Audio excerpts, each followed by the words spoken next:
Today, as our community marks Commitment Sunday for the I Am With You Always campaign, I am also aware of how much our eyes have seen. Your eyes and my eyes have seen incredible things going on in this community of faith. Just last week at Easter, we welcomed over 14,000 people. 14,000 people came to Mass last weekend for Easter. That's incredible. That is record-breaking. And I see that every Sunday we have over 8,600 people attending Mass every week. I see that we are one of the biggest and most vibrant parishes in the country. While other parishes around the country and throughout the world make plans to consolidate, to close down parishes and schools and rectories, how blessed we are to have the opposite problem.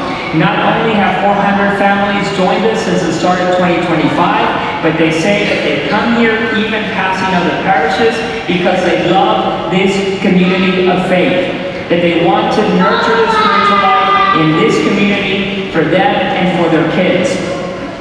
I see thousands of individuals who came to me and my brother priest during Lent to receive the sacrament of forgiveness, the sacrament of healing, and the sacrament of reconciliation. Because you believe what Jesus says, whose sins you are bound, they are bound, and whose sins you let go, they are let go. They receive interior freedom. They receive healing for their wounds. That sacrament is so important, and we receive thousands of you over 2 weeks, leading up to Easter, night after night, at least 2 hours of confession.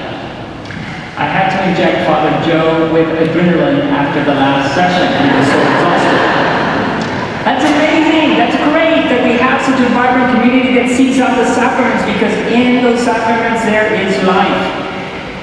I don't need to tell you also the incredible youth that we have in the parish, who are not, as we say, the future of the church. They are the church, and they take their mission seriously. We know we have a mission to evangelize, to spread the gospel, to invite others to encounter the Lord, and our youth do just that. They go out, they invite their friends to come to youth night, to an adoration night, and they encounter Christ. We had a specific gentleman who was invited by one of the youth of the parish to come to an adoration night. On youth night, he came. He became enamored with the Lord. He discovered the Lord in the Blessed Sacrament, and that youth became a Catholic last Easter Vigil. What is even more interesting is that before that he was not only Catholic, he was not only not Catholic. One of his parents, his mom, is a pastor in a non-denominational church here in Frisco, Texas. And he asked that his dad bring him to Mass every Sunday and wanted to receive the sacraments at the Easter Vigil. Because our youth are evangelizing, they take the mission seriously. I see the tears of joy on the faces of the newly baptized and confirmed that we welcomed on the Easter Vigil and last night. I see the gratitude from the many families who have come here every week, especially to celebrate important milestones in their life, whether it be weddings, or quinceañeras, or baptisms, or, yes, on Saturday occasions, funerals. I see the stories written before my eyes of so many young adults who come here often at first hesitant to fit in, and before too long, they're serving as lectors, Eucharistic ministers, ushers, Acts teams members, and OCIA sponsors.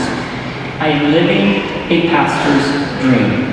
I see, and most of all, I feel what Thomas felt and saw when he said, "My Lord and my God." That risen Lord is present and active here in our parish. And as pastor, I see and feel other things as well. Things that challenge me, things that I struggle with, right? And sometimes we all have the same doubts that Thomas had. Doubts of a reality that doesn't have to be. And that we have the power to change. What do I see as our struggles? I see the waiting list of the parents who cannot get into our programs, like the Kids Day Out, Vacation Bible School, Faith Formation, Confirmation, because simply we do not have enough room to accommodate everyone. I see and feel the challenges that I and my 3 other brother priests experience dealing with the rectory that was built for only 2 of us. And the reality that one of our own parishioners who is studying in the seminary right now, who will be ordained a deacon in December and a priest in spring, likely cannot be assigned to our parish, his home parish, because we don't have enough room in the rectory for him. I feel the disappointment and the frustration of the faces of the ministries and groups who want to meet here, who want to nourish their faith, who want to live out the mission of Matthew 28, making disciples of all nations. But simply, we cannot accommodate them for the lack of space.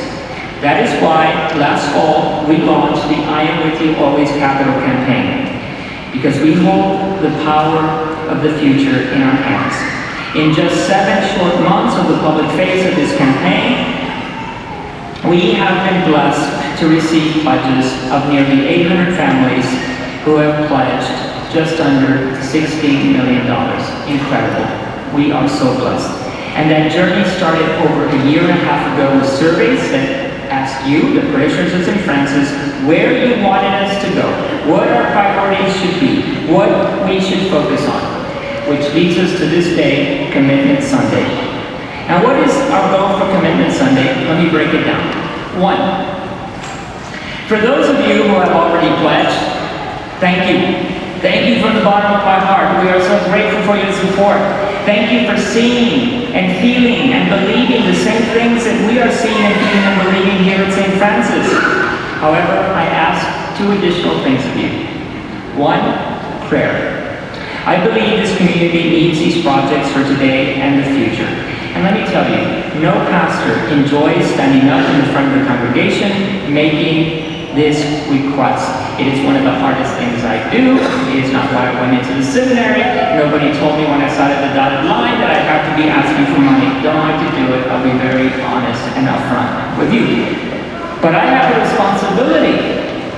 I have a responsibility, and I have to be faithful to the past pastors of this community who have done so much to build it into the vibrant community that it is today. I have an obligation to the parishioners who have been part and parcel and pillars of this community and make it what it is today. And we have a chance to continue to grow into succeeding generations. So we have a responsibility, but pray for me, it's not easy, believe me. Second, I would ask you to advocate. What is your why? Why did you pledge so generously? Whatever your reasons, would you share that? Would you spread that with your fellow parishioners to help them understand why this merits a sacrificial gift at this time in our history? And I would address those who are still considering making a pledge. For those of you who are still discerning making that sacrificial pledge, I also thank you. I thank you for listening. I thank you for understanding the gravity of the project and the impact your potential pledge will have if you are taking this so seriously. I realize that some of you still have questions, and I pray that you see and feel and experience the reality of our community. Now, I do want to address some questions as we are here in Commitment Weekend. First of all, one of the questions we get is, when is the deadline? When should I pledge? My brothers and sisters, the time is now, right now. The time to take action to make a legacy impact on your parish is right now, because we want to be very clear on what we can count on so that we can begin planning and start building and constructing, hopefully in the fall. But that depends upon you and your support. And so I'm asking you to pledge this weekend, to make your pledge over 3 years, right? Another question that I hear is, well, how much should I give? What is the requested amount? Some of you received a letter from me asking for a very particular size gift. Now, one thing to consider there is that we base that amount based on your previous generosity and support, and also other factors. So, the company that helps us run these campaigns factors in, and we reach that amount. I want to be very clear. That is an invitational amount from me to you. It's invitational, it's not expected, it's not required. You know your situation, you know your financial situation better than any of us do, and whatever you can give, we are so grateful for. So please don't not participate in the campaign because you feel you can't meet that goal. Whatever you can give right now and pledge over 3 years, that is so appreciated. Now let's do a little back of the napkin math. How do we reach our goal? A couple of scenarios for you. If everyone commits just $6 per day, which roughly equates to $200 a month, that's $7,200 over the 3 years. Now, if that's too much, can you possibly consider half of that? Half of that is $3 per day, $100 a month. My friends, let me put this into perspective. That is a venti at Starbucks. A venti at Starbucks. Now, by the way, if you're still going to Starbucks, I don't get it, because we have Rubio's right over here. It's better coffee and it's cheaper, right? Even as it is, that's $3,600 over 3 years. For many of us, $100 per month is something that we can likely room for in our budget. If every family that still has not pledged does that in our parish, we will have enough to realize all the projects. Now, I also realized that many of you during the planning study informed us that you wanted to give a certain amount. If you haven't committed to making a pledge during the planning study, if you did commit to that and you have not yet done so, can you please fulfill that commitment today? We're depending on it because it's the amount that you told us that yes, you have our support, you have our backing, but we haven't received the pledge card. So if you're in that boat, please make that commitment today. My friends, I believe that we've been given a great gift. The flame of faith is burning brightly here at St. Francis. History will judge us by what we do here and now. Are we able to meet the challenge of passing the torch of faith to the succeeding generations, or will we squander the gift? It's up to you and to me to decide. I ask every family here today, even those who have already pledged, to fill out a pledge card to ensure we have current contact information about your family. The ushers and the ambassadors are presently passing out the pledge cards. There are pens in the pews. I would ask you, if you have a pledge card, if the usher is giving you some, please pass those down for your fellow parishioners, and let's go through filling the pledge card out.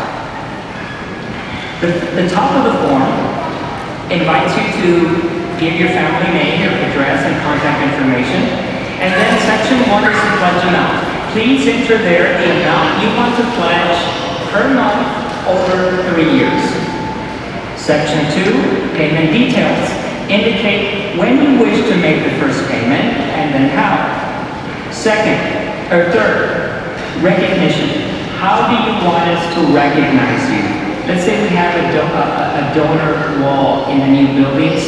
How would you like to be recognized? If you want to remain anonymous, we're going to respect that, of course. So if you want to remain anonymous, please note that as well in section 3. Also, please note that we have commemorative naming opportunities. If you want more information about the legacy of your or your family's name on our buildings, on our stained glass windows, on light fixtures, on the chapel in the rectory, whatever it is, and you want to have your name as a legacy that endures for generations, please note that in section 3 and we will contact you. Some of you have asked about future gifts, increasing your gifts through will, estate, and planning. In section 4, you have an opportunity to indicate that as well.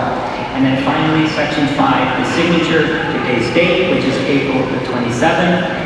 And then finally, there is a QR code for those who wish to make your gift online. I will now give you a few minutes to pray about your pledge, to fill out your pledge cards. Please know that I am so very grateful for our community of faith, so very grateful for your pledge, your generosity, but most of all for your faith. That's the most important thing for me, your faith. And finally, I just want to share this. It happened earlier at one of the previous masses. I was talking about the great things as you heard about going on here. And there was a 7-year-old girl by the name of Madeline. And she came up and she was so excited about our community and what's going on. 7-year-old fills out a pledge card. $5 towards our capital campaign. If that doesn't touch your heart, I don't know what does, right? So thank you so much. Thank you for listening, and thank you for your pledge. We depend upon it, and I'm just so grateful that you're allowing me to live out Pastor's dream here with you. Let's keep the torch of faith burning brightly so that others can come to see and believe and experience Jesus as my King and my God. Thank you so much. God bless you. We do have an artistic, architectural rendering of what the campus would look like if we're able to fulfill all of our projects. Please enjoy that as well. Thank you. God bless.